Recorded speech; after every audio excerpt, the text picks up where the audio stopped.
Hvað segirðu? Á að fara að reyna að rústa Nonna Mæju hérna í þriggjastiða nýtingunni? Já, ég veit það nú ekki. Ég held að ég er langt í land með það. En þú varst að finna þig vel í kvöld og þetta var svona eiginlega alltaf detta. Já, þetta var dett í dag. Ég meina, ég klúraði úr hérna á lokaskotið gegn Þór og ég bara var staðar með því að koma ennþá sterkar tilbaka. Það sveið þá væntanlega einhver tíma? Heldur betur. En það nú lítur að vera gaman að fá að taka svoleiðis, skot? Já, ég meina, þú veist, maður lærir bara af þessu.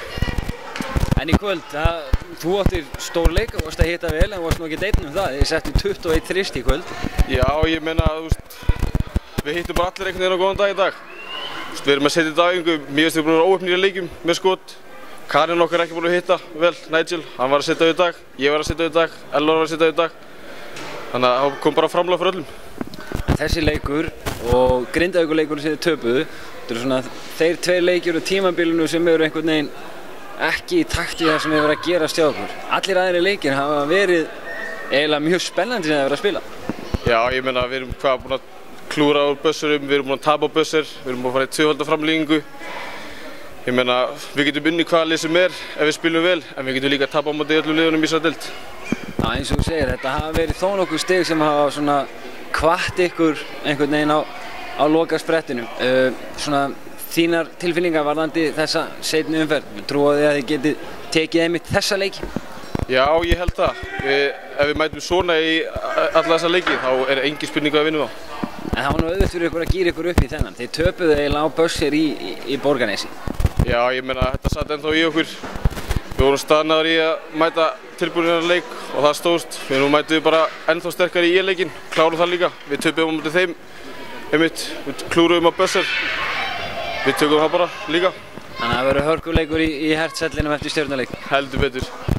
Pálmi, núna í síðustu tveimur leikjum þá er þetta verða næstu 40 þristar sem þið eru að fá á okkur. Er það eitthvað í varnarleiknum hjá okkur sem er að fara úrskeiðis? Já, alveg klárlega sko. Ég veit